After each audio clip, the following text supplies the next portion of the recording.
Yeah. I haven't heard that one. It is 5:30, and I'm calling the meeting to order. Roll call, please. Councilmember Meister, Present. Councilmember Beltran, Present. Councilmember Wyrock, Present. Vice Mayor Carrillo, Present. Mayor Flores. Present. We'll now go into oral communications. This is the opportunity to address the city council on any matter scheduled for closed session. Unless additional time is authorized by the council, all commentary shall be limited to 3 minutes. Nope. Anyone on virtually? No, Your Honor. Okay. Then we'll now move on to the city council closed session items. Thank you, Your Honor. We do have 3 items in closed session for you this evening.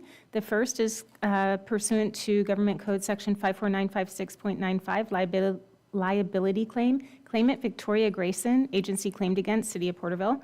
Number 2 is pursuant to Government Code Section 54956.9D3, conference with legal counsel, anticipated litigation, significant exposure to litigation, 2 cases in which facts are not yet known to potential plaintiffs.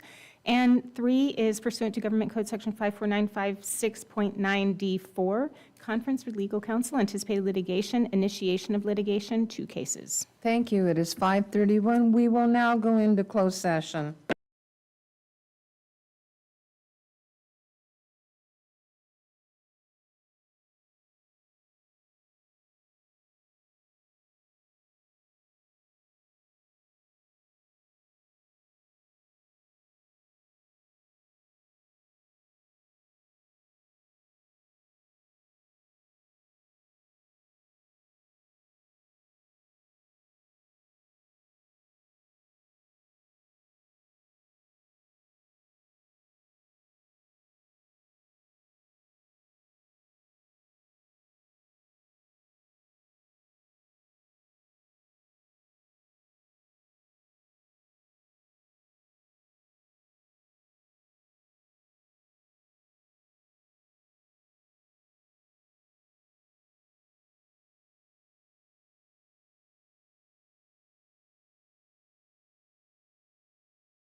We will reconvene open session and report on reportable action taken in closed session.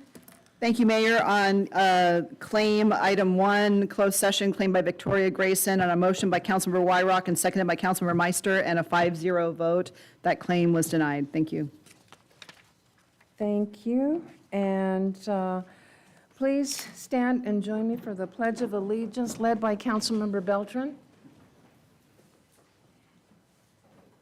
Salute, pledge.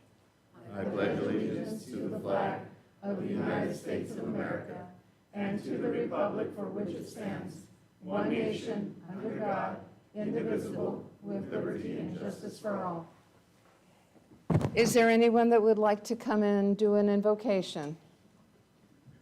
If not, please remain standing if you would like in a moment of silence.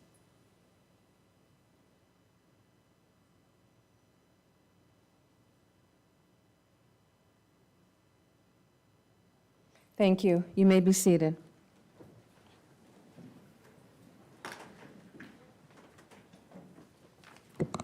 Okay, we'll now go into oral communications. This is the opportunity to address the council on any matter of interest, whether on the agenda or not. Please address all items not scheduled for public hearing at this time. Unless additional time is authorized by the council, all commentaries shall be limited to 3 minutes. We ask you please state your name and city of residence for the record. If you're here for the public hearings, items number 18 and 19, please hold your comments for when those items come up on the agenda.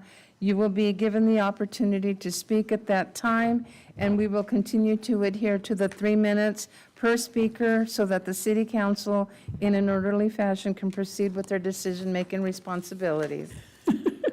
I'm up here first. Edith Vaughn, address on record. In August, I will have been in my house for 37 years. That's a long time. I live on Morton. It was falling apart, going in and out of my driveway. Almost 37 years, and finally, my road has been done. It wasn't patched. It wasn't oil in the cracks. I don't have to spray what's growing up out of the cracks anymore. I want to thank the city for what they did, and I also want to thank the city, and you need to tell the workers, because it was done by city staff, and most of them were just really great. We had an awful mess. I finally got everything dusted. Took forever. But thank you very much for finally fixing it for me, because I figured I'd never see it done. Thank you. Is there someone else that would like to come forward under oral communications? Please do so. Brock Neely, address on record. Fernando?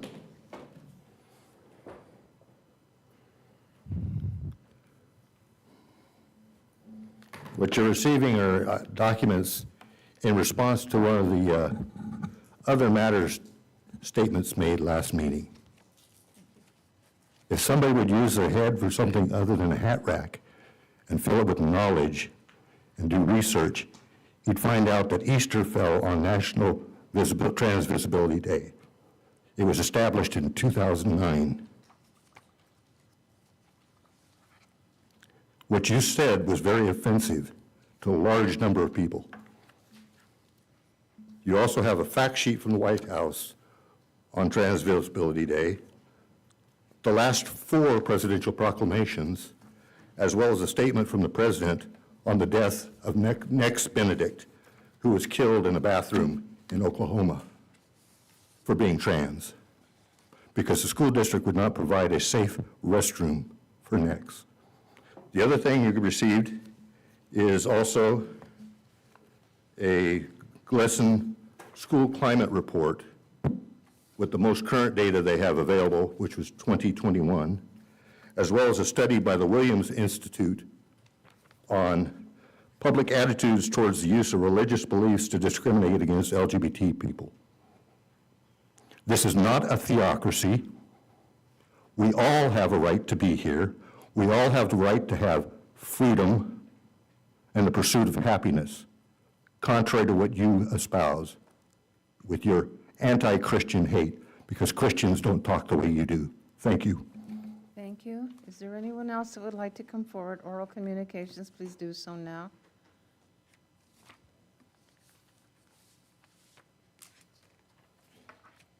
Kathy Capone, Porterville, California. I would like to speak to two items. One is on your, is the Arbor Day, approval of the community civic event Sequoia Family Medical Center, Sequoia Arbor Day 5K Walk Run, which is on your consent calendar. And thank you very much for considering it. And the Tule River Parkway Association is in collaborating with Sequoia Family Medical Center to put on this event. And thank you for your consideration. Second item is about the ordinance 1905 regulating unsafe camping. I sent the council members and the city manager a document, and here's a copy of it, but I only sent it today, I think. And so that you have my complete comments on the ordinance. I looked at it carefully. I agree with all parts of it. I just, there are 1, 2, 3 items for clarification that I put down there that I think will make the language even better. So they are not significant changes, but please consider them. Thank you. Thank you. Is there anyone else? Fernando, go ahead and get that. Is there anyone else that would like to come forward under oral communications? Please do so. Do we have anyone on virtually? Okay. Then we will now move on to the reports. This is the time for all committee, commission, board reports, subcommittee reports, and staff informational items. Parks and Leisure Commission, is there someone here for that commission? Library and Literacy. Like I told you before, I'm like a weed. I keep coming back. First of all, as a person and as a commissioner, I'm sad that Vicki is leaving us, but she's a personal friend. I'm very happy for what's happened with her because it's such a great opportunity. So I hope when you search that you stay pretty close to home, because as commissioners, we know who we want, but I'm not going to say it out loud because it's not appropriate. But I'm going to cross my fingers and pray. Now, on our meetings this last week,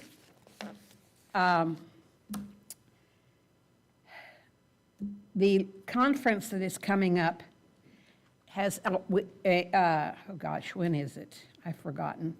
But anyway, that's so important. We already have it fully staffed. We're going to be covered. We are getting ready to make sure that when we get our new library, we are up to speed to keep it going beautifully, because we know we're going to have a masterpiece. Or at least we pray we're going to have a masterpiece. Some of the things that they're doing are really innovative. When you went, I think Beltran was the only one I saw at that meeting that they did. So you know what I'm talking about. The others missed it. But I'll get to the highlights of March. Alma is now in charge of both the English and the Spanish programs that we do every Tuesday via Facebook. In March, we had 1,250 English people, viewers, and 1,103 Spanish viewers, which is 2,353. And Mr. Beltran, we were never able to figure out a way to get that. We tried, and we asked for feedback from people, but they didn't give it to us. But it was an interesting thought, so I want to thank you. But I wanted you to know we tried. The Adult Books Club selection for March was The Beekeeper of Aleppo by Christy Lefteria. It 15 members, so that's quite a bit more than normal. Normally we have like 4 or 5 go, and this time we had 15. So things are growing. And remember, it's every 4th Saturday at 2 p.m. in the library. And my notes say temporary library, but until we get a new one, it's the library. And the bilingual story time that's held every Thursday at 10 a.m. had 123 participants. And the family literacy, which the reason I got on the commission was to be involved in the literacy, because it is one of the main things. Our literacy level in Porterville is not high enough to get a lot of the businesses we would like to come. So if we improve the literacy, then we improve their incomes, we'll get Sizzlers and things like that. But that's me speaking as someone who used to recruit businesses to Porterville. The game day activity, which is held the second and fourth Sunday and Tuesdays, had 58 participants. The adult book club, the young book club, which is 16 to 24, they had the Teen Killers Club, was a book by Lily Sparks. And there were 5 members at the meetings this month that are going to continue that. The 1,000 Books Before Kindergarten Challenge, which I really love. There were 3 children who signed up. March 1st, staff participate in a spring mini reading program started for all ages. 63 was signed up. March 5th, Read Across America. Staff read Dr. Seuss books to the 45 students. March 6th, public input community meeting by the architects that are working for us. There were 60 participants.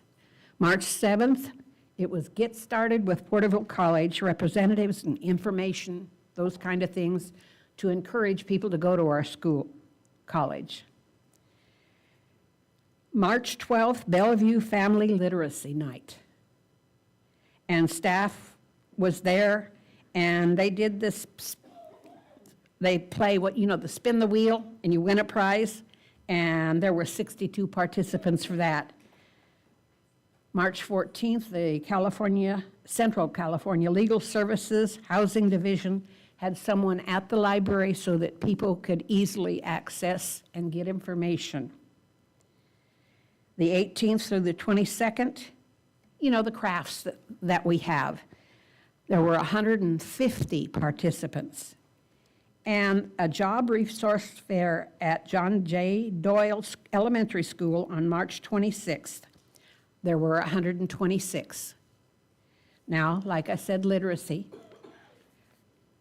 Alicia completed Grammar for You, and she's learning verbs, and she has finished the first level. And Benjamin, who's been there learning English, ESL, has gotten a job. So we've had some good things happen. I think anything that our library does that helps to improve literacy, and reading is literacy. Teaching kids how to use their hands is dexterity. These are important things. And our library is a part of my life. When I moved here in 1959, we went to the Episcopal Church, and every Sunday after church, we walked to the library as a family, because it was just a block. But I remember, and I think, Beltran again, we've talked about what my feelings are. We want to keep our library active, we want to keep it healthy, and we want to support it at all times. Until the day I die, I will. And I'm only reading 2 books right now, which is actually unusual. I usually read more than that at a time. Thank you. Anyone here for Arts Commission? All right, Animal Control Commission.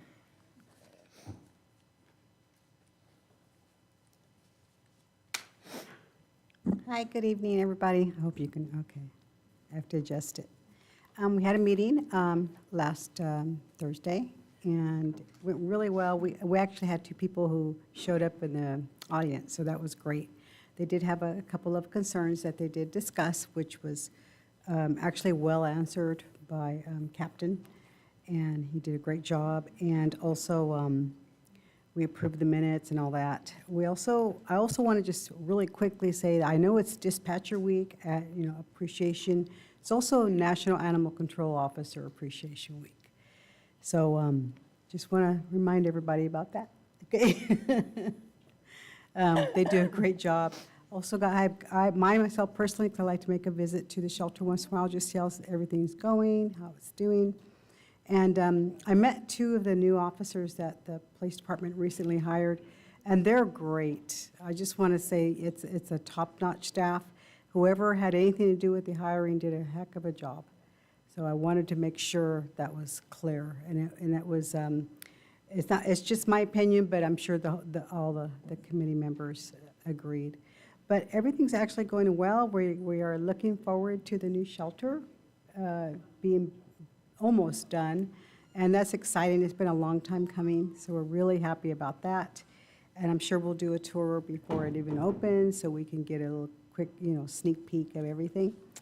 And we talked about spay-neuter fee waivers for veterans, and again, Captain Manis really helped clear some of that up, because some of us were confused about some of the verbiage. But other than that, it was a great meeting. It's a pleasure to serve on the commission. And that's about it. Thank you for your time. Thank you for the update. It is appreciated. Thank you so much. Youth Commission? To talk? Nope. We'll now go into staff informational reports. Thank you, Your Honor. Yes, we do have 2 items before you. The Water Conservation Phase 4 status update as of March 2024 and the Spring Community Cleanup Event. And we can provide a staff report or answer any questions that the council might have. Council, you've read your report. You had any questions? Please go ahead. It's more on water conservation and some of the things that have come through the Supreme Court. So Julie, I'll need your help with. And one, it's the Major Questions Doctrine. Have you heard of that yet? It came from the ruling from EPA versus West Virginia. Yeah, it's pretty recent. I haven't looked at it yet, but I can. So just something they found, and it's quite eye-opening, that there's a new branch of government that's being enforced in our nation. And so the 3 branches, legislative, judicial, and executive, they're calling the new branch the administrative state. And that's some of these 3-letter agencies and agencies that make regulations and also force go ahead. Yeah, you're talking about delegation issues, Yes. right? Yeah. And so, and what I'm getting at is with Sigma and some of the regulations that are being pushed and continued wrenched down on the constituents of Porterville. And for example, our neighbors are being in the process of being sued for pulling too much groundwater. And for ourselves, we were regulated to 20%, and we self-regulated to 26%, and now there's a new regulation of 55 gallons, and correct me, Director Knight, if I'm mistaken, 55 gallons a day by 2025? So, yeah, you have the Sigma regulations, which is, separate from the ground, so it's water conservation, a way of life, executive order by Governor Gavin Newsom. And so the implementations, the first year reporting started December of this year. And so we reported voluntarily for 2022. And moving into 2023 is the mandatory reporting. But we are currently under the mechanism of 55 gallons per person per day. It's not enforceable at this point in time because the regulations are still being formulated, comment periods are still being heard. There's final drafts coming out. They initiated the process through single-family residential governance, so looking at a single-family residential home at 55 gallons per person per day. And I'll just caveat that, so when you talk about that as a single-family residential home, in the planning world, you have a population unit associated with the single-family residential home. It's not just looked at as just one person.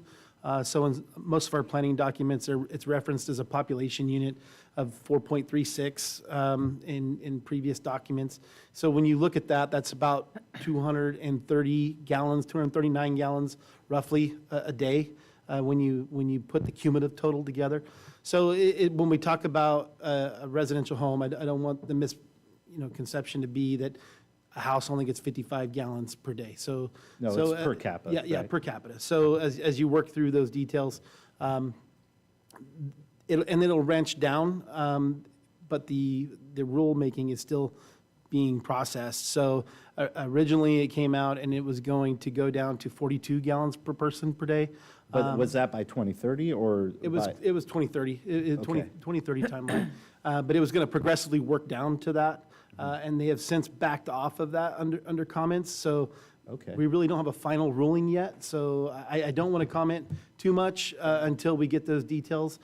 So we're working with the 55 gallons per person per day at this time. And I guess, and really the city has done a terrific job on conserving, water conservation. We have met the goals that have been enforced upon us. But my point, No, I know I just gave myself a 30-second briefing on this. So what you're talking about, though, it's a little bit like we're conflating two issues, because the Supreme Court decision had to do with a federal agency rule, non-legislative, right? But it- EPA, what we're talking about is Sustainable Groundwater Management Act, which is a legislature that's actually been adopted. So so it's two different things. It's not an administrative.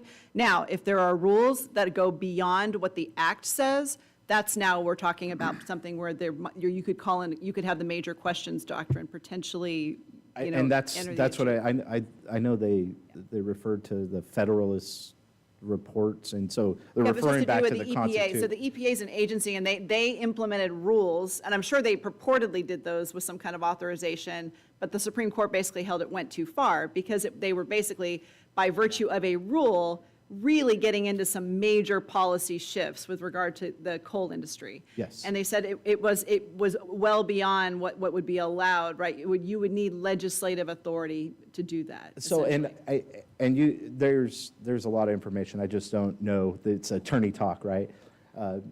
But just looking at the water issue locally, there's deeper straws out west that are pulling water, and water flows even when it's underground. And so our neighbors are being litigated currently, and we're being forced under these regulations and the pressures there. And so I wonder if there is room or argument for a separation of powers and what that looks like in the future. And I just wanted to plant that seed and thought of angles to push back against tyranny.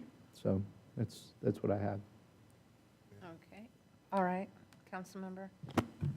I'd like to share Councilmember Meister's comment about how well the city and all of our residents, the city as an organization and our residents have done to save water. To hear tonight, because you kind of opened this up, Councilmember, that there's a comment period that's open. I'm wondering if you might have some ideas on some things that you would like us to make comment on specifically, or if Director Knight or the city staff might have, we write letters sometimes, or suggest we write letters, and, is there if the comment period is still open, do we want to say anything? City Manager?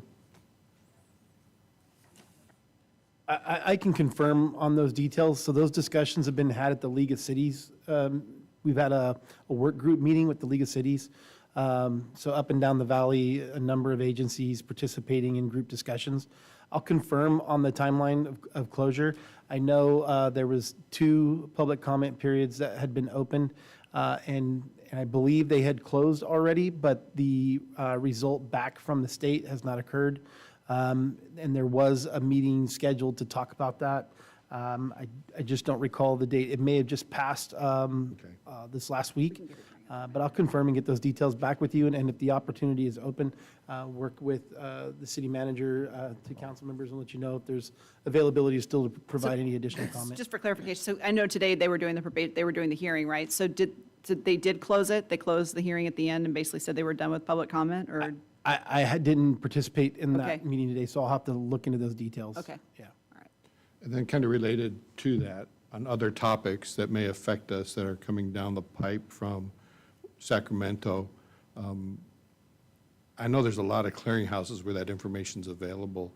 Would it be possible for the city council to receive a list, so maybe we can subscribe to announcements for comment periods on things that might affect the city? I know the city's already You totally can, actually, because monitoring stuff like I'm that. subscribed to it. That's why I knew the hearing was today. I've been, because I get all of the DW, or what is it, water boards, whoever it is, both of them. I think I'm subscribed to both, but I get all the water agency notifications on, including when the hearing, all the basin probationary hearings are going to be, yeah, so. Maybe we could find that out, and then Councilmember Meister, we could maybe, or all five of us could tag team on different interests that we're passionate about, right? Whatever it might be. Isn't that information also available through the Eastern Tule Groundwater Sustainability Agency, some of this information to those links?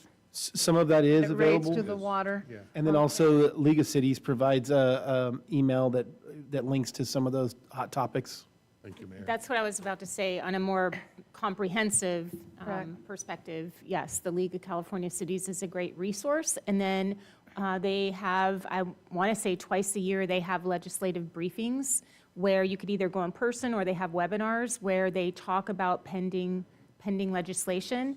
And then what we could do is provide that, and then staff could make comment on bills that we see as affecting the city in some negative like or that. positive way. Yeah, I think that'd be helpful. I Well, know some of us to are my really busy. understanding, the League of California Cities and the League of Cities and all of that, they always send us newsletters. They always send us the information electronically. They provide us with all those links to access them, and it's a constant because we're all provided with the same information. And Right. water boards directly on their Exactly. website. Actually, water boards does have a sign up. You can subscribe to Correct. their notifications. Sometimes, as a guy who works and has a life outside of council, I like this brainstorming session here to where maybe a nice little, because sometimes I do get quite a few emails in my city account, and which one and which link, but if I were to list out maybe 4 of my priorities, as the rest of us do, maybe I'll just watch for a League of Cities notice a little bit more closely. But if there's another clearinghouse that you Yeah. could make available to us, maybe I can go in and subscribe to the ones that I'm most interested in. I was gonna And say- maybe it's through the League of Cities, so I apologize. Well, the League of Cities may not give you, like, if you want to know when the hearings are for water boards, you're going to probably have to subscribe to water boards. I do the same thing with the Civil Rights Division, which used to formerly DEFA. I think it's called DEHA. They've changed to Civil Rights It Division. just cha- yeah. So you can also subscribe to theirs, and so I get their final rules too, just so you can kind of keep up. So And just- I can do it, I know you guys all can In too. addition to that, just like City Council posts our meetings on YouTube, they post all of theirs Yep. as well. So it's some hours of updates. You can deep dive as much as you want, because you can actually go and participate and listen to them I watched all Animal online. Control on YouTube the other night. Thank you, Madam Mayor. Thank you're you. welcome. Well, Staff. just Are one there more- any other comments on behalf of the other council members that haven't spoken? No? No? Just one more comment on Please. that. There's also a website, Ledge Info, and what you can do is it's actually, you can go in and track bills. So you can just track a certain specific bill, assembly or otherwise, and you can then be notified whenever there's changes or hearings on that particular bill. Ledge Info. Okay, moving on with the next item. Do council members have any questions with regard to item number 2 of the staff informational reports? Comment? No comment, no question? Great flyer. Okay. Nice work. Now, we will continue to move forward, moving right along with the consent calendar. All consent calendar items are considered routine and will be enacted in one motion. There will be no separate discussion of these matters unless a request is made, in which event the item will be removed from the consent calendar. All items removed from the consent calendar for further discussion will be heard at the end of scheduled matters. We have items 1 through 17. If there are no noted conflicts or items to be pulled or regard or questions, how does council wish to proceed? Madam Mayor, staff does have a change, a minor change to item number 11. On page 1, it references a date of March 19th, and that date should actually be April 16th. And that is for the renewal of the airport lease agreement for lot number 34A. April 15th? April 16th. 16th, okay. So we have items 1 through 17. One noted change from March to April 16th on item number 11. How does council wish to proceed? I'll make a motion, we accept the consent calendar items 1 through 17. We have a motion I'll second. and a second. Call for the vote. Passes unanimous 5-0. We'll now move on to public hearing number 18. Thank you, Your Honor. We do have 2 public hearings before you this evening. The first is number 18, the Police Use of Military Equipment Annual Review, AB 481, and Chief Costello will be presenting this item. Thank you, City Manager Eldrith. Assistant Chief Bartow will be presenting this item as he prepared this item for us.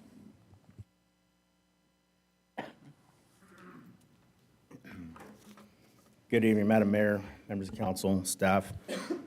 This evening on public hearing on September 30th of 2021, California Governor Gavin Newsom approved Assembly Bill 481 requiring California law enforcement agencies to obtain approval of a military equipment use policy by their applicable city council prior to taking certain actions to the funding, acquisition, or use of controlled equipment. Assembly Bill 481 allows the governing body to approve the funding, acquisition, and use of controlled equipment, quote, military equipment within its jurisdiction if the equipment meets specified standards. The controlled equipment use policy and an annual controlled equipment use report are subject to annual review to affirm the criteria outlined in Assembly Bill 481 have been met. The format of this report was crafted in a manner that conforms to the statutorily required annual report pursuant to California Government Code Section 7072A, and to include the following information: a list of the military equipment uses and the purpose, a summary of any complaints or concerns concerning the military equipment, the results of any internal audits, information on any violations, and actions taken in response, the total annual cost for each type of equipment, the quantity possessed of each type of equipment, the intent to acquire additional equipment, and quantity sought. Unless otherwise noted, the funds for the equipment, staff costs, training costs, or costs for the use of the equipment are from the approved existing budget. Tuition costs for outside training courses, even if included in the existing budget, will be noted in the total annual outside training cost section.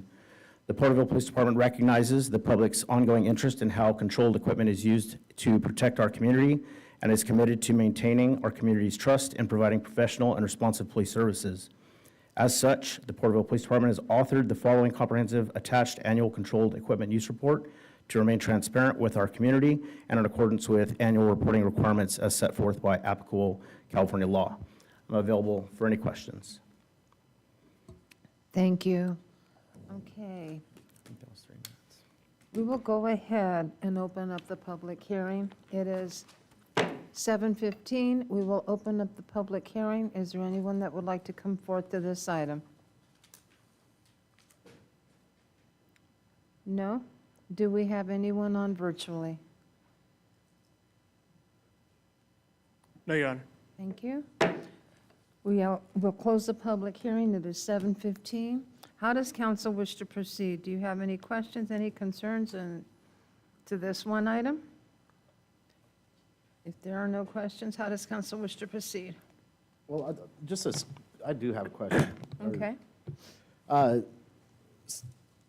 So during my ride-along a couple months ago, we were talking about certain equipment that could be utilized for PD locally, and one was talking about just to mitigate risk to our officers, and with the new technology with drones, there was mention of certain drones, like for the SWAT team, when entering buildings, being able to use drones to enter into rooms or go into attic spaces. Do we have that kind of technology or equipment for our PD? Yes, we do, Councilman. It's in the annual report. Let me just find it really quickly. So it's in the annual report on page 5, unmanned aerial vehicles. We have 2 DJ Mavic Enterprise Duals. We have 2 DJ Mavic 2s Enterprise Zooms, 1 DJ Mini Flymore, and 1 DJI M30T, and 1 DJI Avata. Those drones were deployed numerous times throughout the year, specifically 128 times, which was a 9.4% increase from 2022. These 128 operational flights totaled 136.4 hours of flight time, which is a 70.5% increase in flight time from 2022. And of the 128 flights, there were several occasions that the uses occurred on the same incidents with different UAV types. The UAVs were utilized for suspect searches, barricaded subjects, missing persons, high-risk search warrants, and even to assist in the emergency flood operations to monitor and track the erosion of the banks of the Tule River. And they've been fantastic assets for the city, right? And so what I want to, my suggestion in expanding on this, listening to some officers, they were talking about with the SWAT team, there's technology now where if, say there's a armed person in a room and he's in a position where it's difficult to enter, and there's technologies to be able to drop maybe a flash bang or I don't know exactly what it would be, but is there an angle on acquiring that kind of equipment for the city with staying in the 481 bill? It is possible in that one of the items that 481 specifically addresses when it describes our UAVs is the fact that they're considered unmanned, remotely piloted, powered aerial or ground vehicles. So there is the possibility to acquire technology like that. Currently, we use an interior tactical drone, which is one of the ones that we have in our inventory, and we use that to search residences and locate persons who might be barricaded.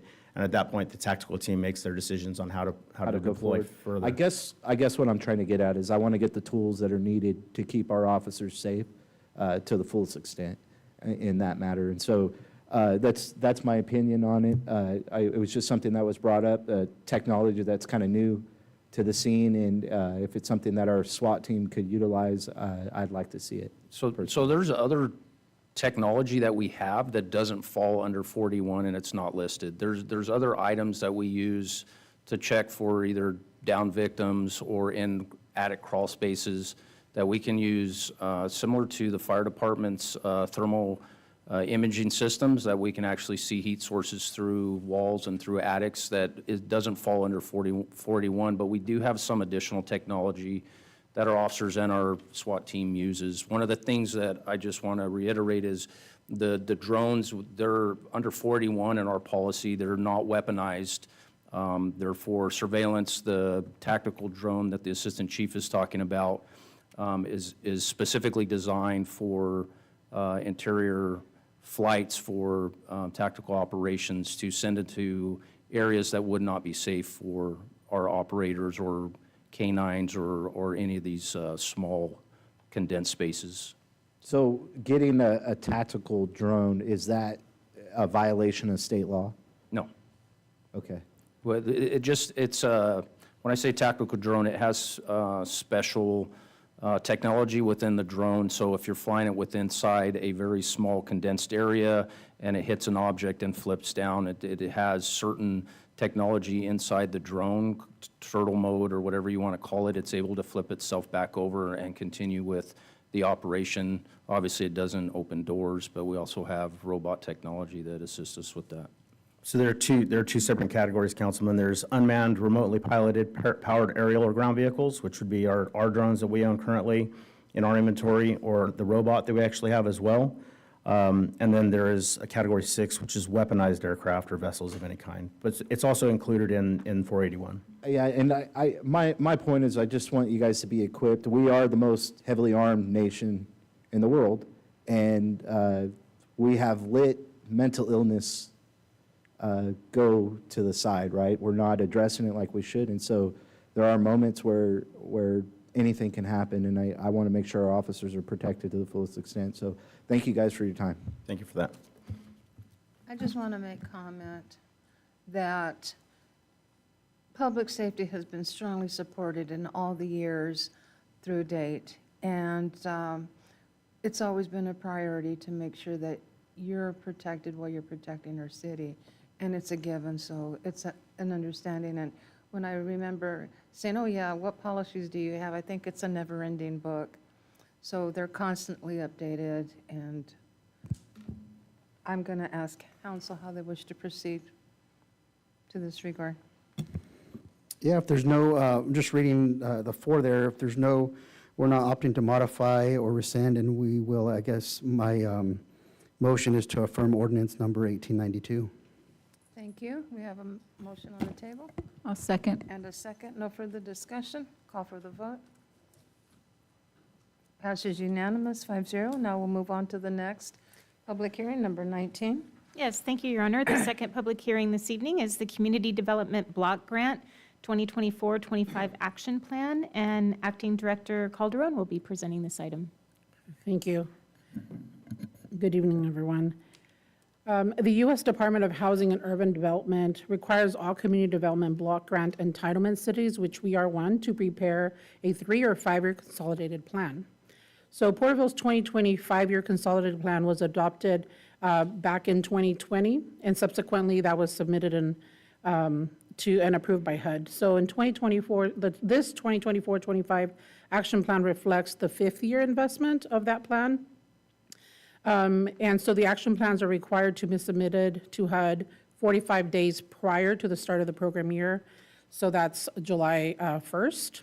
So the action plan, which is in Exhibit A to the draft resolution and attached, identifies activities that the city would undertake during that next year to address the priority needs of the lower income households. So proposed activities are designed to benefit lower income households by maintaining affordable housing, achieving public housing improvements, removing barriers to affordable housing, evaluating and reducing lead-based hazards, reducing the number of households with incomes below the poverty line, improving job availability, enhancing the institutional structure to address the needs of lower income households, addressing obstacles to meeting underserved needs, and enhancing coordination between public and private housing and social services agencies. So the action plan presents ongoing and proposed CDBG-funded programs for the fiscal year beginning July 1st, 2024 through June 30th, 2025. Staff has used the 2023 entitlement grant allocation amount of $739,424 to draft the budget for this action plan for a variety of programs and projects accompanied by program income generated by the first-time homebuyer loan program and the owner-occupied housing rehabilitation and public utilities program, and also from the business assistance loan program. And this is because HUD has not published the 2024-25 entitlement award yet. And so there's contingency language included that would allow for adjustments to be made between the different programs in the event that the award differs from what we received last year.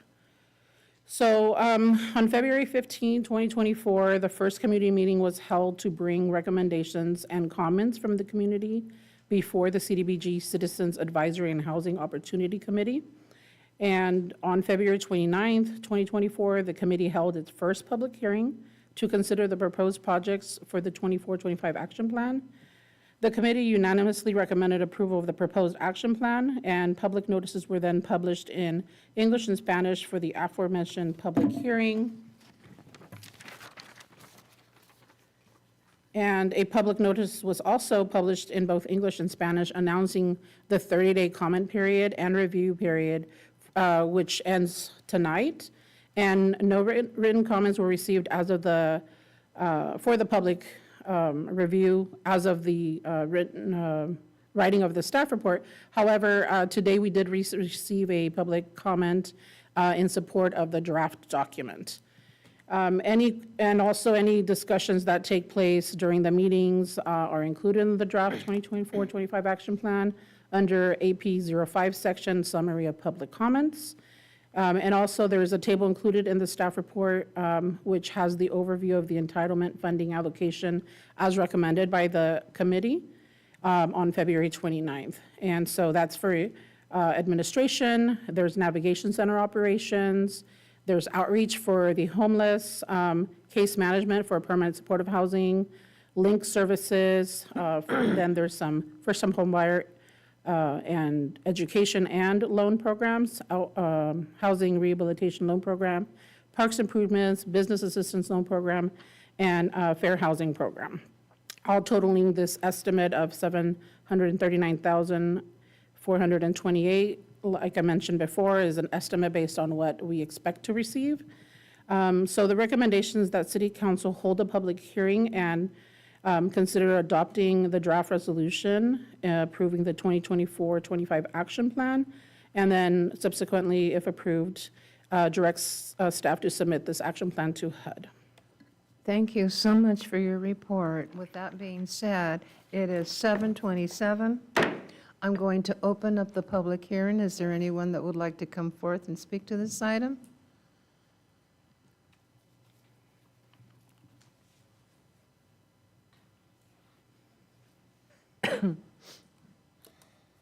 Hello, Council. Kathy Capone, Porterville. I believe my comment is the comment that was received, so thank you very much. So I emailed to the council and to the city manager three documents. One was information from the California Grants Portal, some background on the CDBG grant, and because as I read the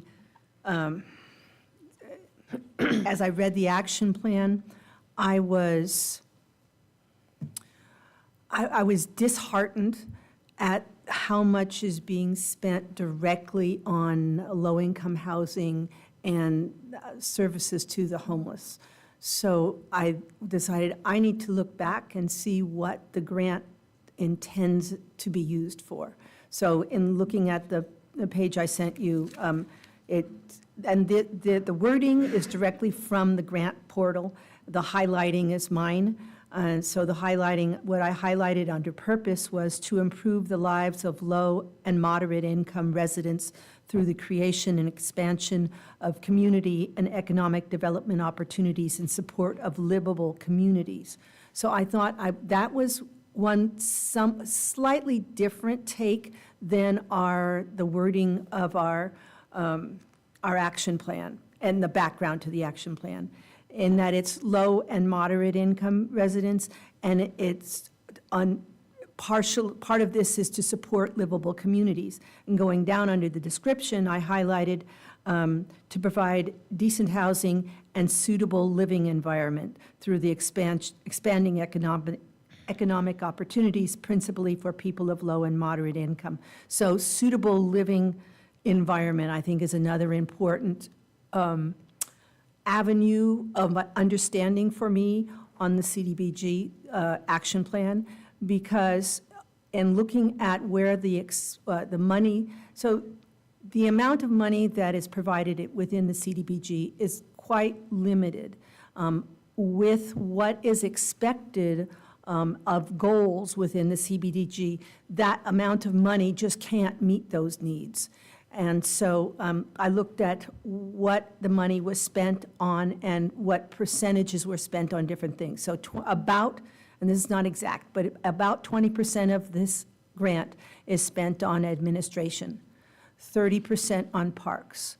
And so that leaves 50% for all the other items, which are to aid directly into housing, homeless, and the navigation center and all those other items. So I'm going to bring this to a close. Looking at the whole realm of what monies we have and what it's being spent for. I agree with the action plan. 30 seconds to summarize, please. Thank you. What I would like you to consider is adding a staff position to more directly apply for grants and apply and seek and apply for grants so that we can fill the needs of the community with additional monies. Thank you. Thank you. Is there anyone else that would like to come forth for the public hearing? Do we have anyone on virtually? No, Your Honor. Okay. 7:32, we will close the public hearing and bring to council. Council, did you have any comment or questions? And how do you wish to proceed? Council members? Any? Nope. Nope. Sure, I'd like to thank Ms. Caponi for her comments and her letters. I did read through here and saw the $739,000. But before I go to that, I just want to express my appreciation to the Community Development Department, Claudia, your staff, and, this work that you guys have to do annually. And could you tell us, like, the first year, where we were at and how $700,000 compares to that? Have we been growing substantially in resources from grants to implement some of these programs? So CDBG money is annually allocated by the federal government, so it fluctuates every year depending on the budget. So some years we've seen as low as 500,000, then we've seen 800,000. So it has a uphill and then it has a downhill. So we've been seeing actually a downhill in the last 5 years. But we do try to supplement with other grant funding. So we've applied, as you've seen through the different meetings, Permanent Local Housing Allocation Fund, other home funding, Cal Home. So we try to research and find other funding sources that can match these funds to, obviously, 700,000 is not enough to address any of the issues that it intends to address.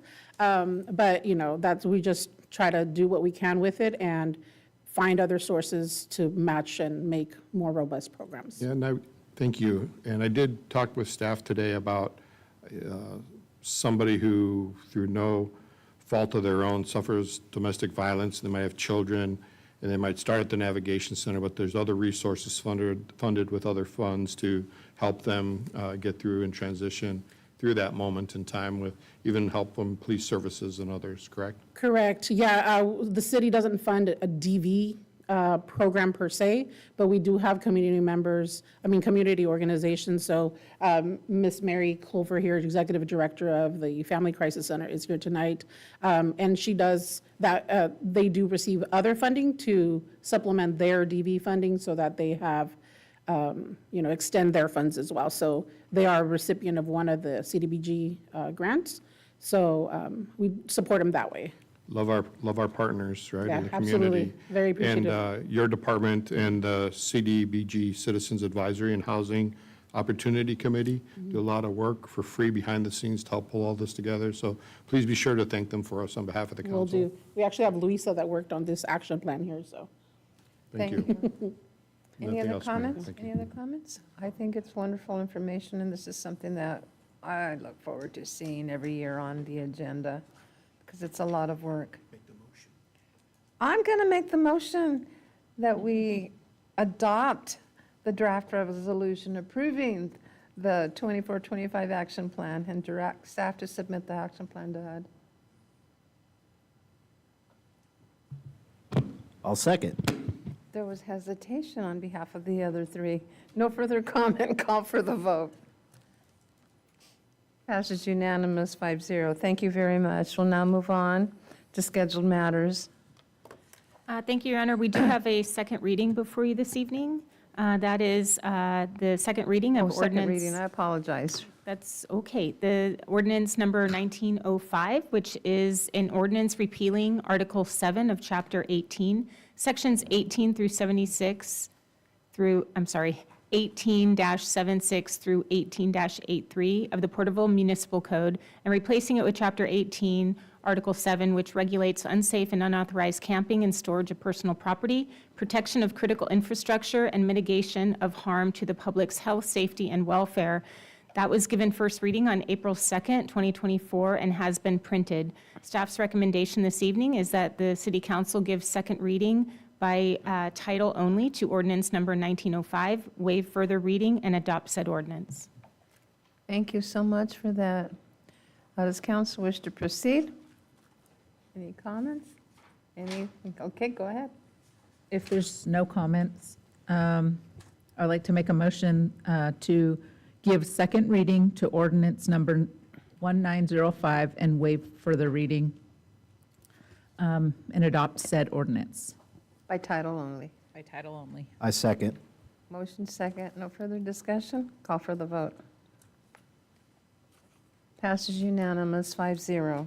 And may I read by title only, please? Yes. Ordinance 1905, an ordinance of the City Council of the City of Porterville repealing Article 7 of Chapter 18, Sections 18-76 through 18-83 of the City of Porterville Municipal Code and replacing it with Chapter 18, Article 7, regulating unsafe and unauthorized camping and storage of personal property, the protection of critical infrastructure, and mitigation of harm to the public, health, safety, and welfare.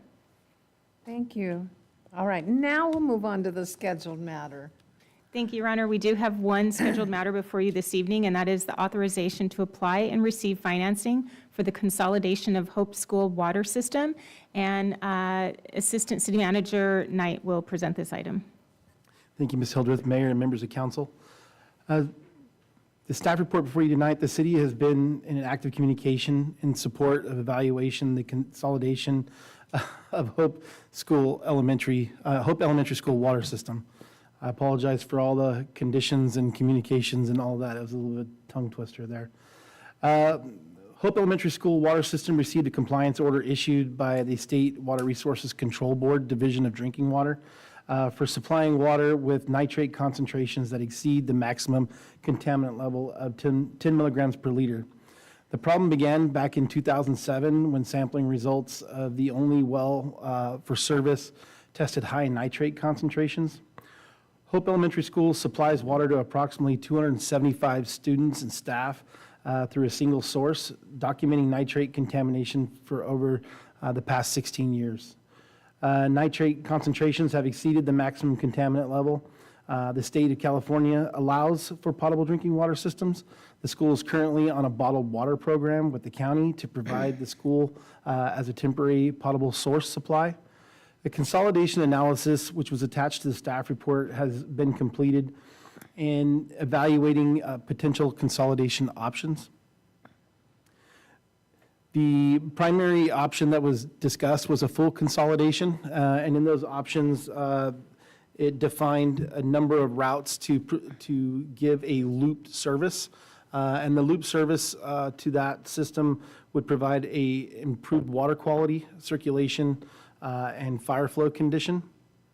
And as I mentioned, part of the efforts to discuss the options was to find out how best to serve the school and provide the best drinking water quality.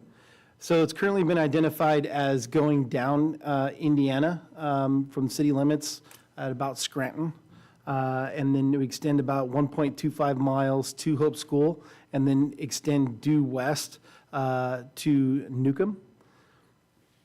And then that would provide a full loop. We have a multiple partnership here. We are working with Self-Help, Hope Elementary School, State Water Boards, and the City of Porterville staff.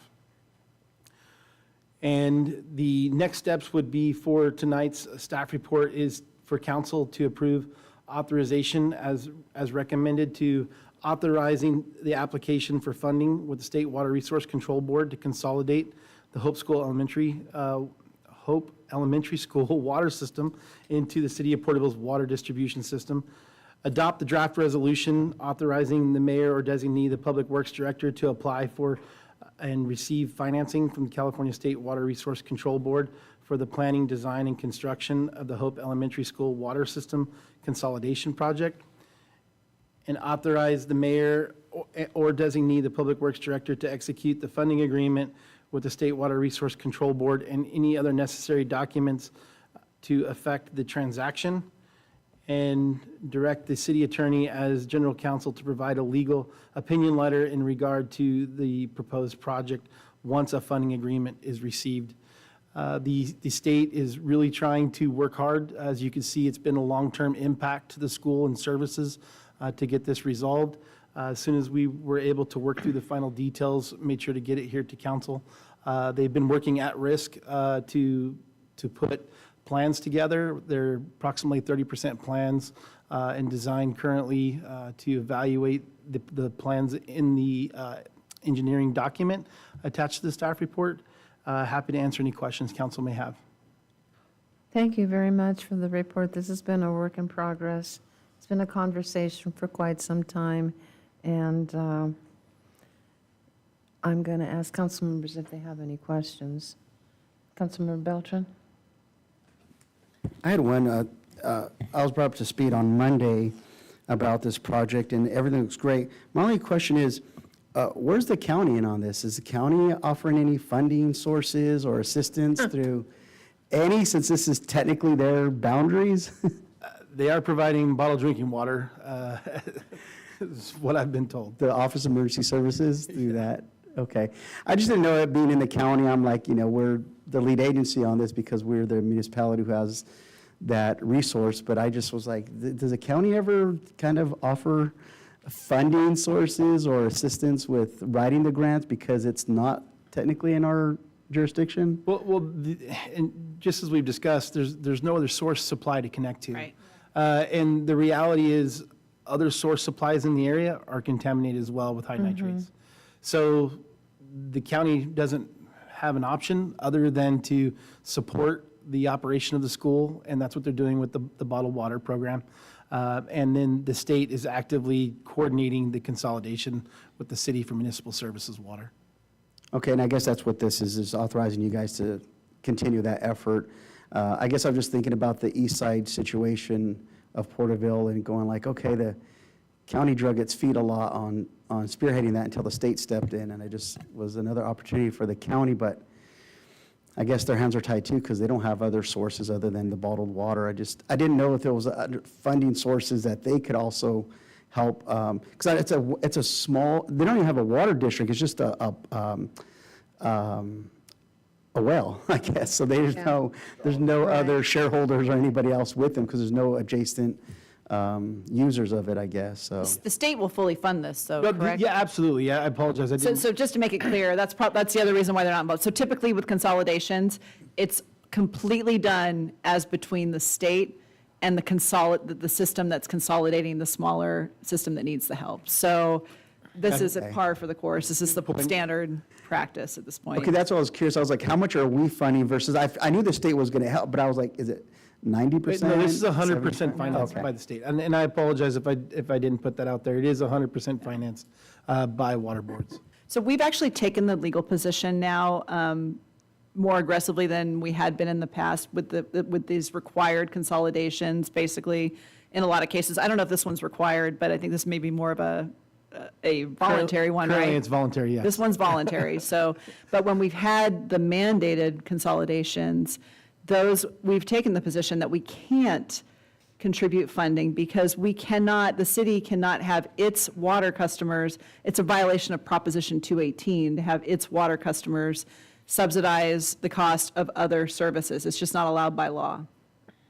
So. Councilmember Wyrick, any comment? Any question?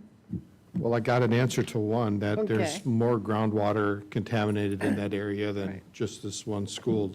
And this is in an area of our growth. So with that information that I just learned, there's two other options that had the return flow. The other two options seem to be more expensive because there's more lineal feet of pipe, but they go through other areas that might be developed in the future whereby the funds used now to help Hope School resolve their situation could set us up in the future for water delivery systems in other parts of the city that maybe today aren't even annexed yet. So we went with item number 3, working with staff and the school, and I get it, and it's worthwhile. But could you tell me why the other 2 weren't as high in a priority as, a submitted project for us to consider? So the loop that went up Main Street essentially wouldn't provide the same service. It would be a longer lineal foot, so a little bit more in cost, and essentially be out of an undevelopable area. So it would be, I won't say a throwaway project, because it still has a service to circulate water quality and provide fire flow conditions. However, it removes the ability to serve more customers should they need to connect in that area in a traditional city standard, right? So if you look at the selection that was made, extending down Teapot Dome to Newcomb, it provides the connections on Indiana to occur at a later date, and all of those residences there south of Scranton are all private well owners. And then there's a number of individuals down Teapot Dome and north onto like Prospect Extension there. Those are all private well owners also. We've also had previously before us in PRC potential connections out in that area.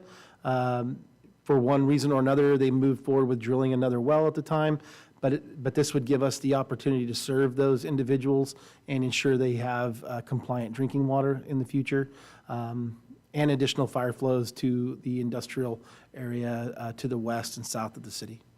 Okay, well, to my point, would it be possible for us to look together as a council at, I don't know, it's section 310 in the analysis, section 3, the consolidated analysis, where it shows the map for, this is, I believe, alternative 4.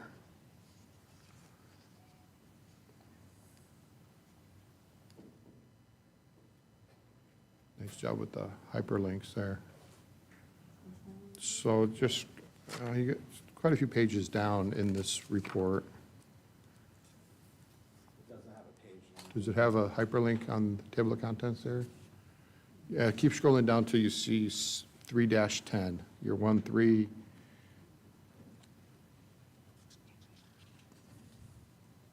find the page, let us know, because ours has page numbers.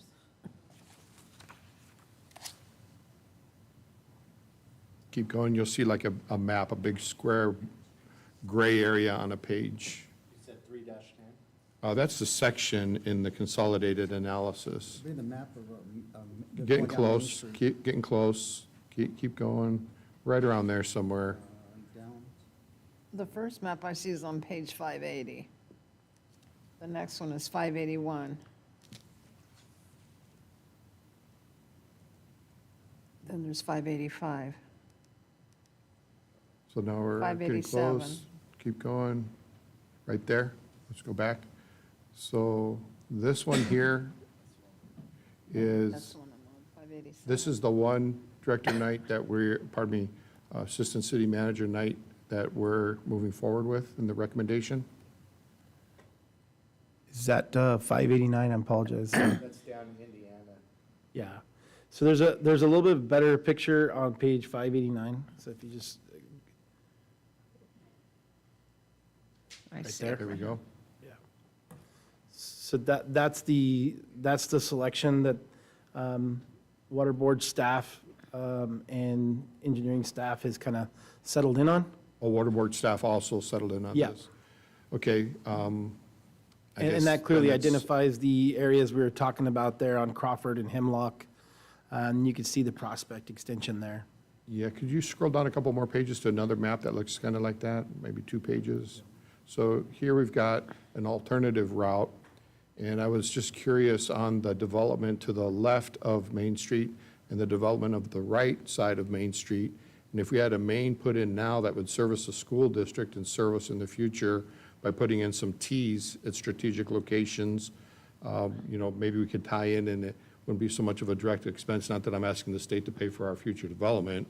So I'm okay with the recommendation of the staff report, but, I was just looking for the specific reasons why we went the shortest route and not provide some opportunity in the future. So that's my only comment about those things, but I'd like to spend just another minute, if I may, turn back a couple pages. In my opinion, Provost and Pritchard Consulting Group has been a highly valued engineering partner to the city for a long time, and Self-Help Enterprises for their work with the school district, and personally with Self-Help, I don't remember ever meeting Daniela Mendel, or with Provost and Pritchard Consulting Group, Liz Varner, or the PE Heather Brashane. They really put together a great report, thorough, made it very easy to understand. There was one other thing. The cross-connection control for the non-community water districts, the county requirement that when we build something like this and we do the cross-connection, we've done it before, and it shouldn't be a problem at all, should it? No, so, Abiding by that. so we have a cross-connection control program, which is essentially backflow prevention. And because this would be a city service, it would be tested and oversight would be by city staff. So our cross-connection control program is not a third party, it's city staff operated. The same division also oversees the use of recycled water for the sports complex and will be the future use at the casino location. So it shouldn't be an issue. It's an implementation of a device, oversight, annual testing, those type of things. Thank you. Thank you, Madam Mayor. Any other comments? Okay, no other comments. How does council wish to proceed? I make the motion that we go with the staff recommendation here. I'll second. No further discussion. Call for the vote. Passes unanimous, 5-0. Thank you very much. Now we'll go into the AB 1234 reports. This is the time for all AB 1234 reports required pursuant to Government Code 53232.3. Councilmember Beltran, the Link Committee meeting.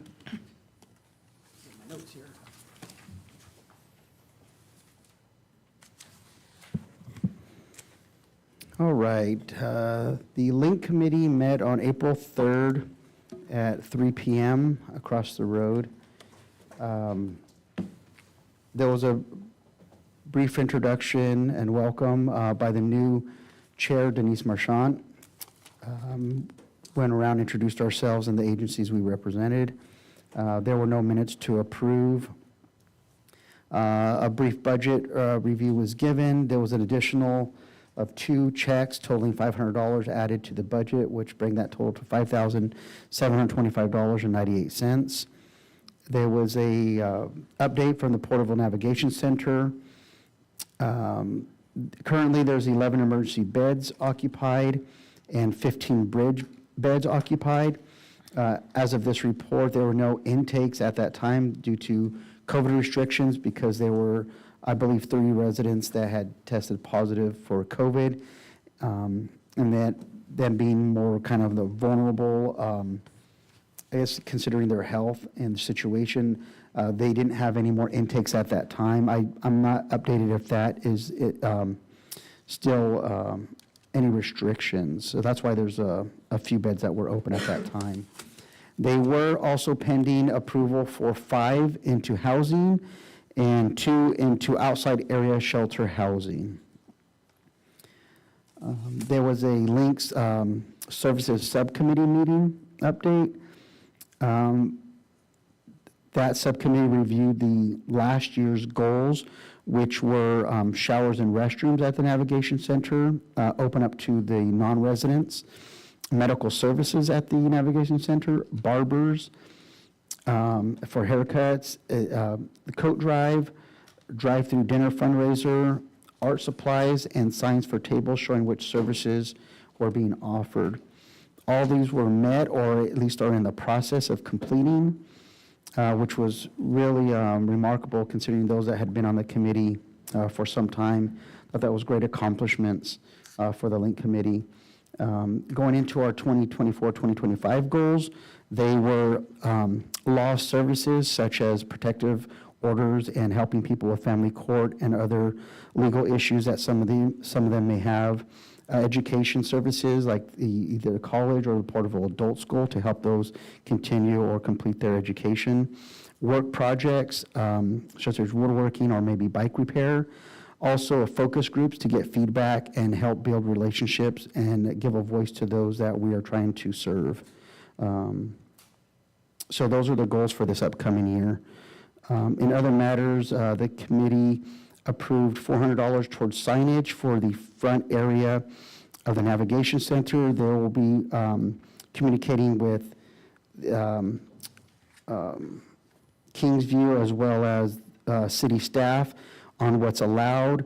There was this issue with, as people come up every other Wednesday for these link events, not all services are there every other Wednesday, and so some they show up and they have to walk around. They're not sure if the service, whether it's eye care or animal service or something, it may be there. We thought some type of physical sign indicating who was there and who was not would make it easier for them. So $400 was allocated to find a sign. And another $500 was approved for animal services for pets. As we've learned, a lot of these are dependent on, or they have their companions, which are animals, and with the price of food and stuff increasing, we allotted another $500. They didn't think that they were going to use it all, but we wanted to, earlier in the year, we had approved that, and they hadn't had touched that yet, so we just wanted to remind them that they did have that $500 available to them. That completes my report. Thank you. All right, moving on to the Eastern Tule Groundwater Sustainability Agency. Councilmember Wyrock? Thank you. The ETGSA met on Thursday, April 4th at 2 p.m. here in the council chambers. We had a quorum. The agenda, public comment, there was no public comment received. The next item on the agenda was some announcements, and there were some announcements about the amended JPA that had been sent out to various agencies, and it was requested that they review those JPAs and the amended JPA and approve them and get them back to the ETGSA. We went on to the consent calendar, the approval of the minutes of the previous meeting. There was one comment on the minutes where it listed Chairman Borba adjourned the meeting, and the chairman is actually Dennis Townsend, but he wasn't available, but Borba was the acting chairman. Pardon me, no, it wasn't Borba as the acting chairman, was it? It was Steve, yeah. After that, there was ratification of the bills to be paid, but there was no quorum for the Finance Committee. The next item on the agenda was to set a date for the public hearing to enforce Tier 1 penalty delinquencies. Some of the notices were delayed, so they suggested we push the date out from May to May 2nd of 2024. That was unanimous. The next item was an update and report on the annual report. We had quite the review by Don Tucker, an executive summary, submitted some numbers for the water year 22 and 23. They presented some maps showing the groundwater versus the groundwater depths versus the prior year, where there has been an increase in the level of groundwater and a decrease in other areas. There was some measurable differences that, we picked up some water underground, and that was reassuring to me. We're not out of the woods yet. We went on to talk about some invoicing from the Four Creeks, and there was some information that was shared about the different accounts that were out there, the number of acres that are currently covered by those accounts, and that the opt-outs is currently 289 parcels that have opted out of it. We talked a little bit about 15% of unpaid invoices for round 4 penalties. In late March, we've been mailing out invoices to get some revenue coming in. On Tier 1, they went out on March 29th, and already 81% had been paid, which was a pretty good response, I would say. We had a report on state advocacy efforts. A while ago, the Eastern Tule GSA hired Nossaman LLP as an advisor for us on state-level actions. She provided quite a report. Again, they're very active, working for the ETGSA, and they shared a couple of things, an update on their advocacy and participation throughout the state. They met with GSA staff and sub-basin consultants to discuss and prepare for a tour. The state board chair, Joaquin Esquivel, and board member Shane McGuire was coming to town and wanted to see the area. They coordinated with the state board member staff regarding all details for the tour. They debriefed the GSA staff regarding the tour with the state board member that happened on March 8th. And they did some other coordination meetings, and they reached out to Senator Hurtado's office to coordinate a meeting regarding her bill, SB 1156. Don't have any information on how that call went. Their next steps is just to continue to participate with any staff level meetings that they're needed at, and to set up meetings with the Department of Water Resources, to participate in community workshops and the state board tours, or they finished up on those, explore some funding opportunities for sustainability projects, and they will submit verbal public comments at the April state board meeting. So a very great partner that the ETGSA has hired. Next item was some outreach that the GSA is providing. On March 7th, the Board of Directors held a meeting. It had 19 participants online. And on March 28th, they had a joint stakeholder and executive committee with 11 participants. There's no well mitigation program, no claims received, no wells mitigated. Bottled water program in the Tule Basin Water Foundation, there's 38 people. And then some other outreach on the 12th, the Tule Basin Water Foundation Resources held a fair event at the Porterville Veterans Memorial Building. And upcoming, there's a land subsidence management area workshop, and that date is to be determined.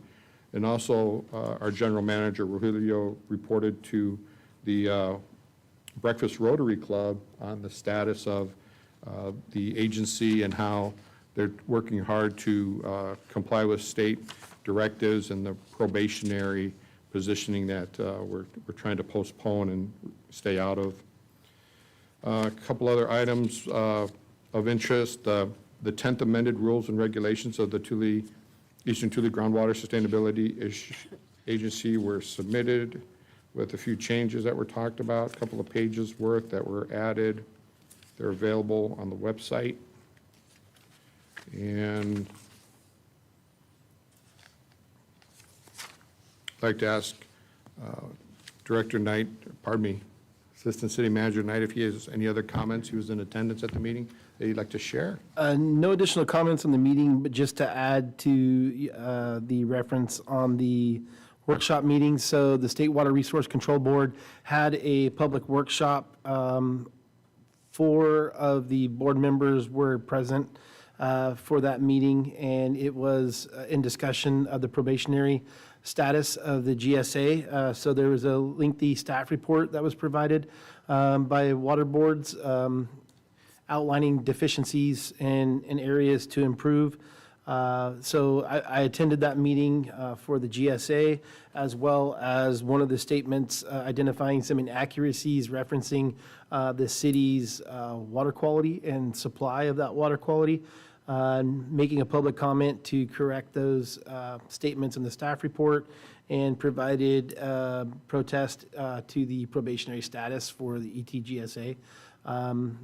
Just pointing out that the GSA is working through the details as Councilmember has outlined, the rules and regs, amendments, and outreach. It's all occurring, and then additional coordination between water boards and referencing those changes that have been made.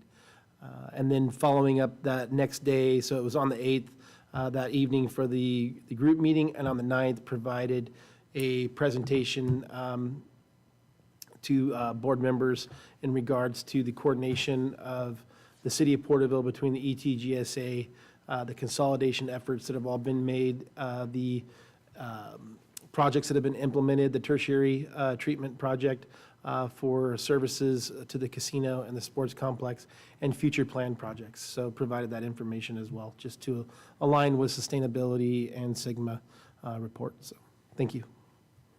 Thank you. And our next meeting is Thursday, May 2nd at 2 p.m. Okay.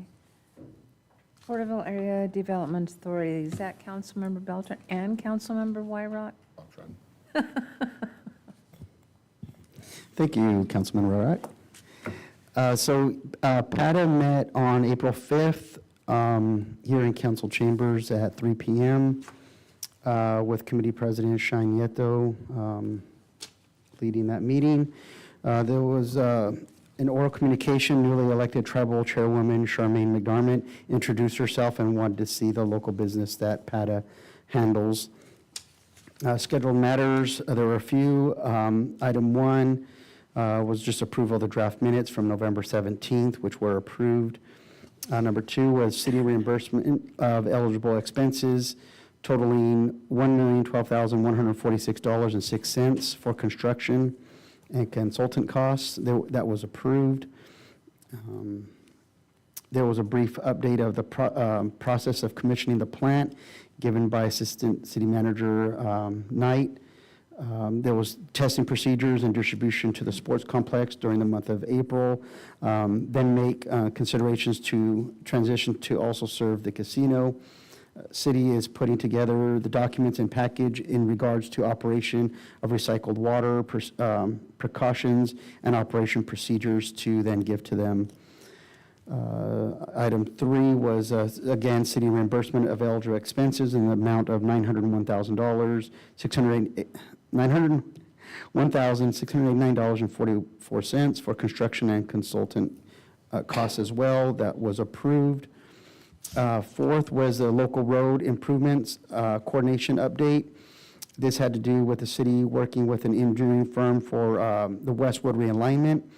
Where federal funding was given to help with a project. City also submitted grants nearing $1 million to help with the roundabout costs at West and Scranton roundabout. Timeframe for design is at the end of this year for that phase 1.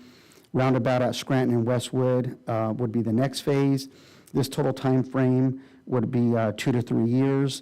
Caltrans will be bidding out the 190 and Westwood roundabout around June, awarding it in September, with hopefully breaking the ground in December for that 190 and Westwood roundabout. And there will be a detour plan at that time. The last item was the Tule River Tribe Active Transportation Plan update. This again is funding. This is a continued one for the Swinging Bridge project.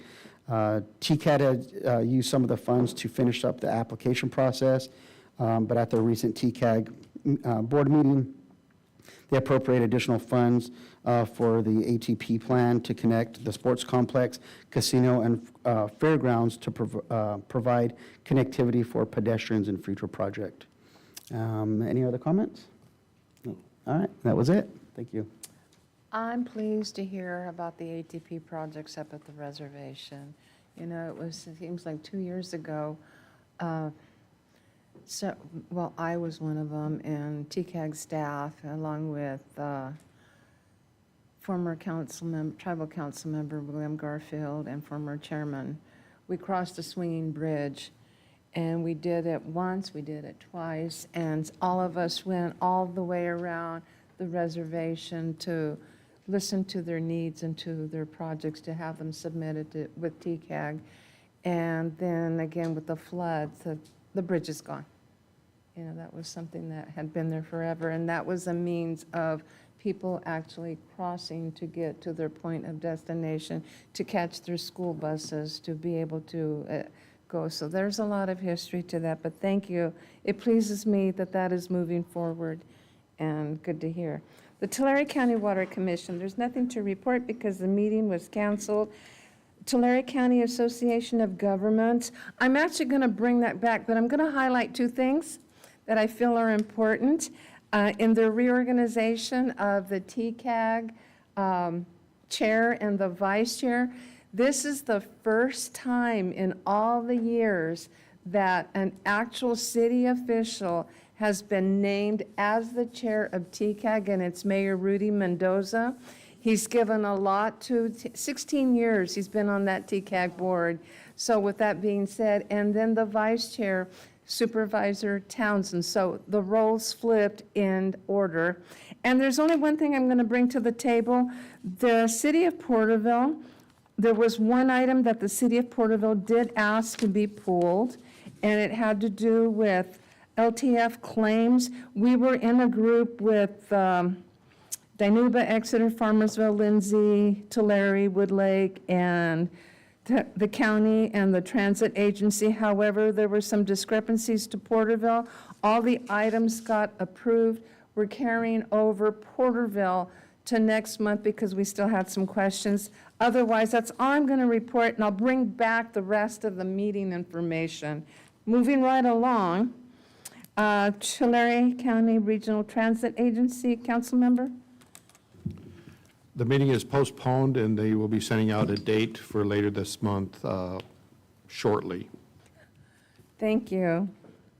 Now we'll go into oral communications. Is there anyone that would like to come forth in oral communications?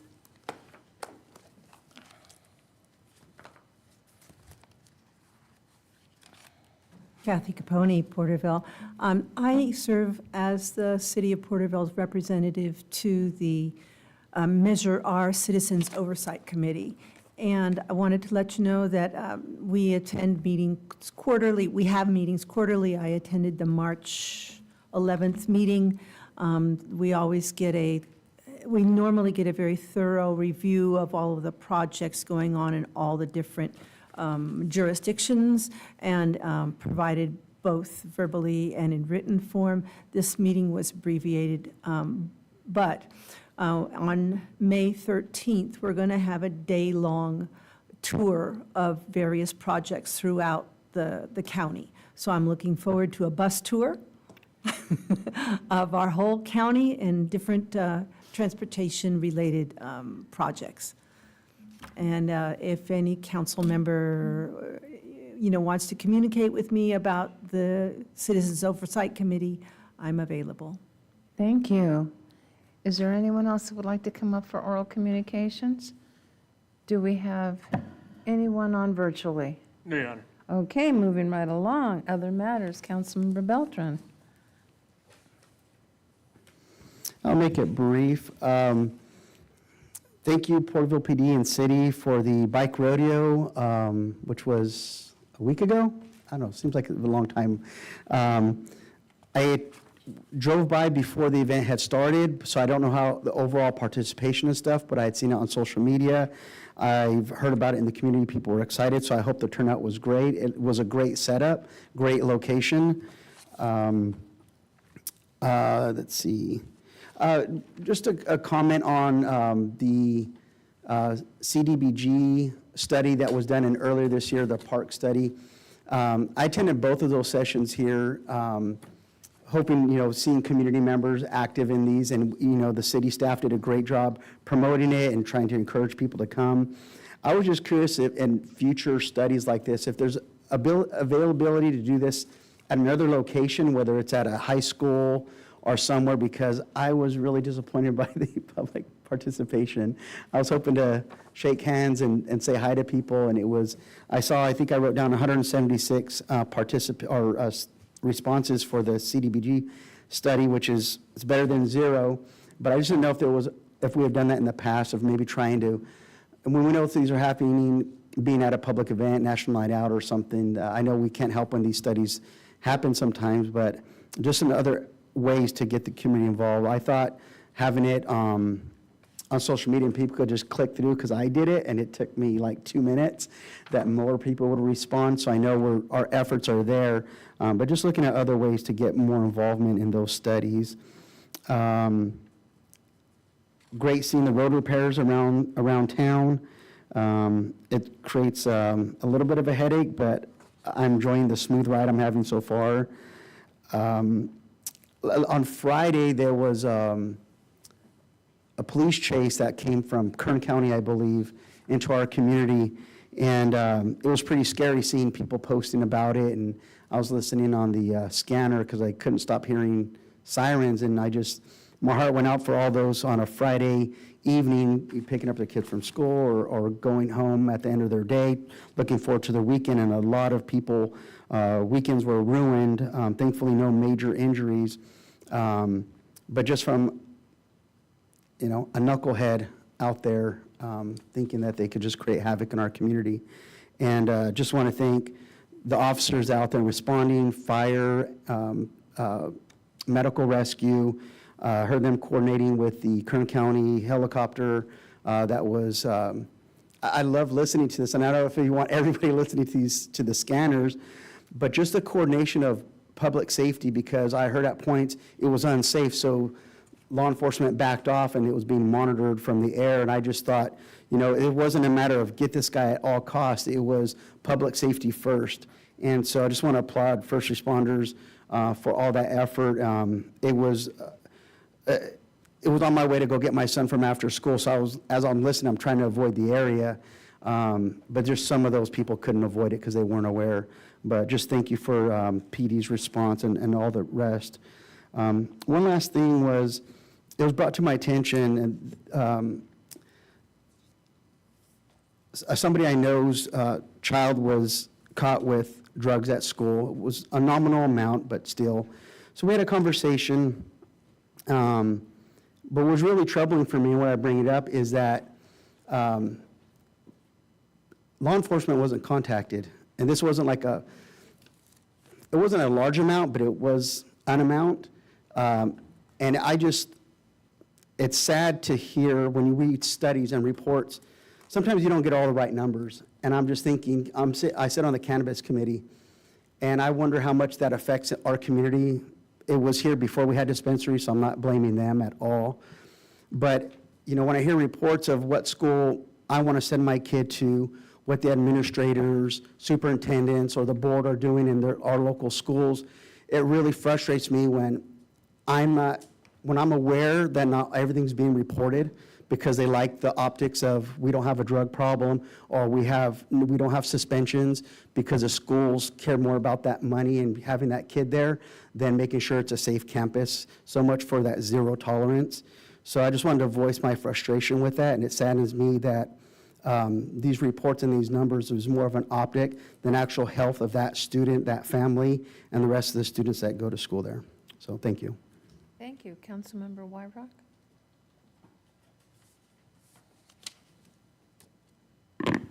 Thank you. I know it's been a few months, maybe even a year, since we talked about handicap parking in the city, but I went by the library recently, and the parking for handicap isn't right in front of the door.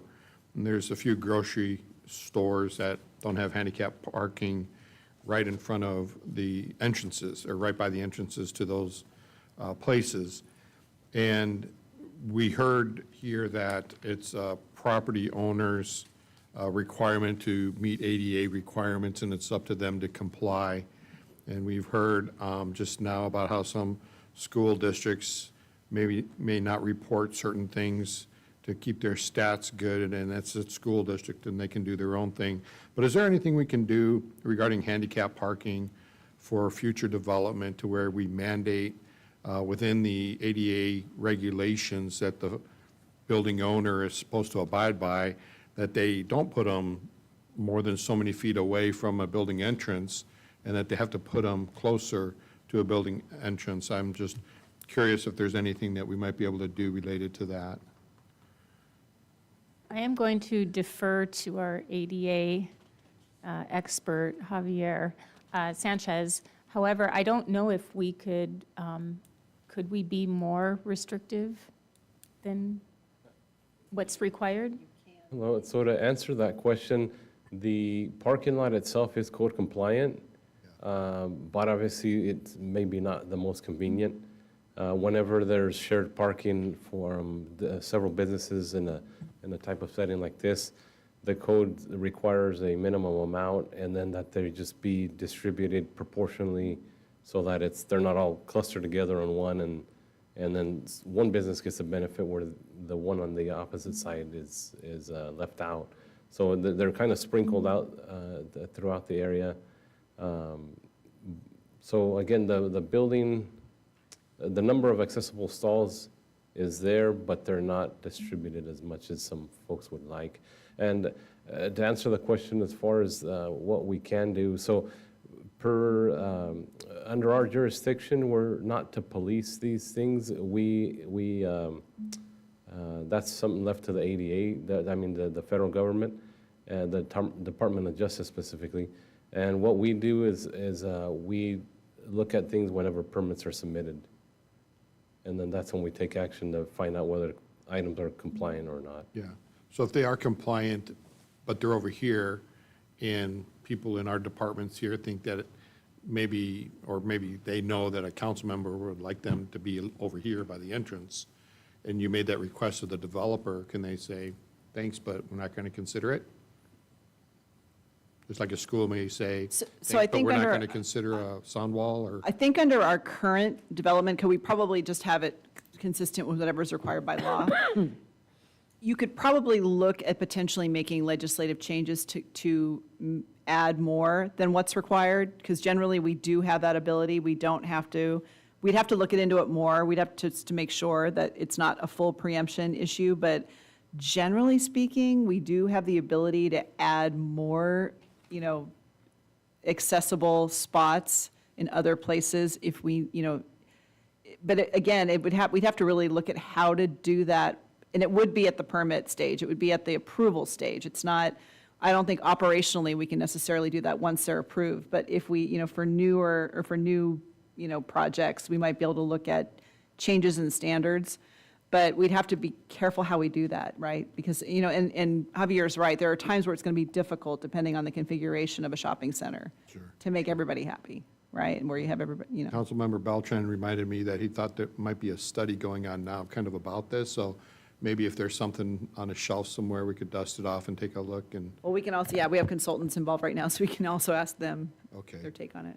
Thank you. I noticed a handicapped person the other day, and they were really struggling. Recently I've been noticing a lot more people around town. Thank you, Director Sanchez. I always like it when you come to the podium. You just have this memory that I will never have. It's great.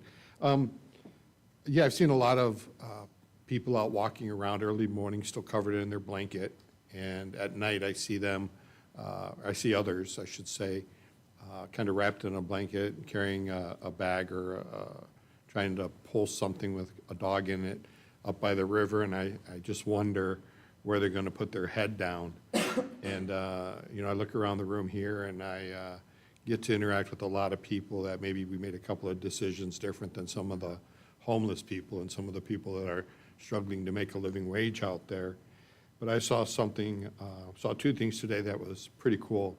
Whenever I hear a siren, I kind of start looking around, and I saw a fire truck heading northbound on Newcomb, and it made a right-hand turn, real nice, tight right-hand turn, safe turn, and they're just on their way to take care of somebody who probably called 911.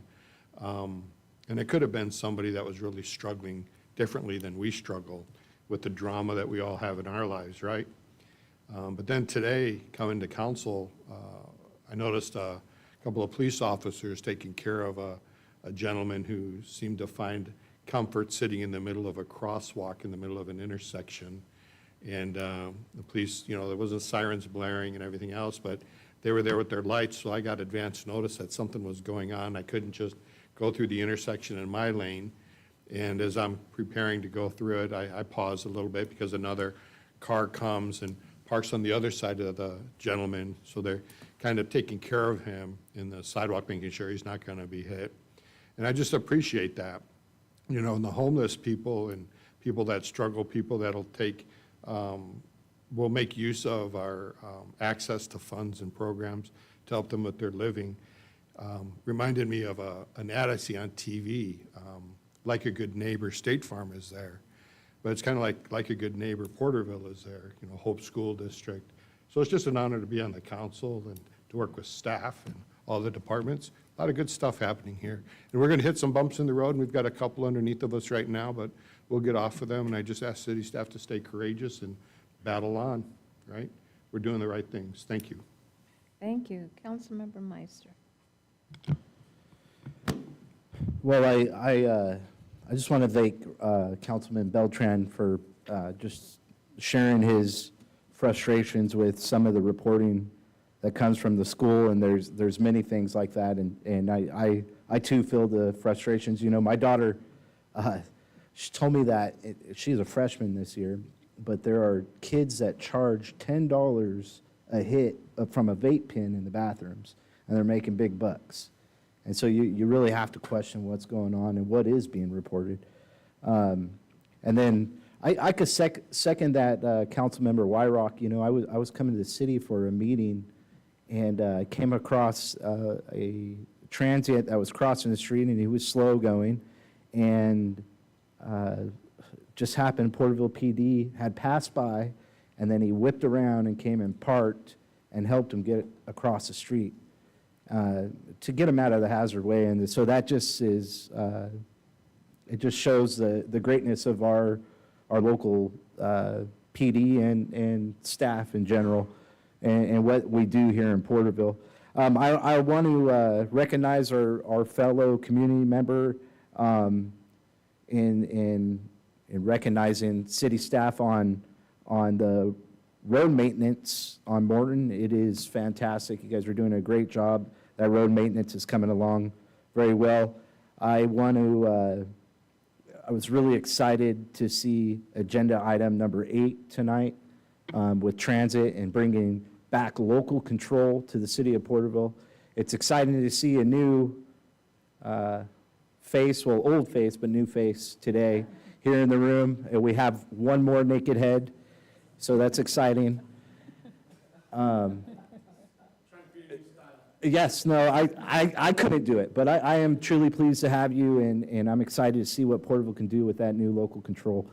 And then I want to commend Captain Matt Donnie. I hope I'm pronouncing his name right. 1 out of 6 selected in the United States to represent the city of Porterville. It's exciting. Agenda item number 12. Fantastic. Great job to Porterville Fire Department and himself. And then, you know, there's some crazy things going on in our world. And one, I just want to commend the council, the city council of Huntington Beach. They're exercising their city charter. They've made a charter change, and they put it to a vote before the people, and it was to require voter ID in Huntington Beach. And they are going to be under attack by the state of California, and I just commend them on the leadership they're taking in our state. It's quite impressive. And they put it to a vote before the people, and so it just really shows, and we're a charter city, and so it really shows with great leadership and the ability of the charter cities to take that kind of action. We're going to see what happens with them in the long run, but I'm cheering for them. I stand with them. And then I have another request for a letter of support. Senator Shannon Grove has put forth SB 1414, which is a sister bill to SB 14 last year, which made human trafficking a felony. Currently, if you purchase a child or someone that's being sold modern-day slavery for sex trafficking, it is a misdemeanor in the state of California. And so this bill, SB 1414, is to move it to a felony. And I would like for the city of Porterville to put forth a letter of support for this bill. And I guess I'm making a motion. Yeah, I was going to say, do you want to make a motion to have it added? I'm making a motion for scheduled matters for next council. Yeah, I'd meeting. second that. I'd like to read the bill. We have a motion, we have a second. I just going to make a comment that I would encourage that the district attorney be involved, or information from the district attorney's office, especially when it pertains to this subject matter, as to where he would feel a letter of support would be deemed. And that's my only comment. I like that. I believe We he's a can- we can supporter talk of to- the we can- bill. have that That's, but I conversation, want to make that comment and go on record here saying that. Yeah, I It'll like be a that. scheduled matter, so we can get whatever input they have on it as well, Okay. for that matter. There's a motion and there's a second. Is there any further discussion? Call for the vote. Passes unanimous to be placed on the next agenda. Thank you. Okay, moving right along. Vice Mayor. Yes, so first of all, it's great to see Mr. Tree with us. Makes me really happy to have you back with the team here. Looking forward to that. And then I think the only thing I really want to address is, this really has to go around our staff, and it's the agenda. Our agenda is just, I love when seeing so much business getting taken care of for the city, and to have 17 consent items, some really important, significant things for projects to move forward and things to get approved so that we function well, and then the community civic events. But I think, the ordinance 1905 and the scheduled matters for the water system. Thank you for the annual review from the police department and also from the CDBG action plan. Thank you for all the work on that and for the reporting. But I think for the water system, my question this afternoon was, is it a fair amount that the city will be receiving in order to do this project? That was my question too. So, and yes, they're funding it 100%. And then we have a plan, so that felt good. And to help the school out, that feels good. But I think, it just makes me really proud and happy that we have the capacity to even do that, the staff and the wherewithal to put that together. So with that, I just want to thank everybody for all your work and helping us to be informed on our decisions and the work that we do. That's it. Thank you. Who changed the font on the agenda? Looks good. I noticed the font, it changed all through the agenda, and it looks really good. Okay, I want to recognize a department that very seldom goes unnoticed, and it's the IT department. They do a lot of work for everyone within the city, and how important they are. And Claudia, please don't ever let Oscar pick your time. Don't ever go to a conference, okay, where he picks your time. Okay, that's with that being said. And I want to say one thing, not to take away. April the 4th was a significant date because that was the officers swearing in of new officers and new staff, and it was a room full, and it was wonderful to see everybody that day. So I want to commend once again the staffing. Mr. Moore, you're right behind in time, aren't you?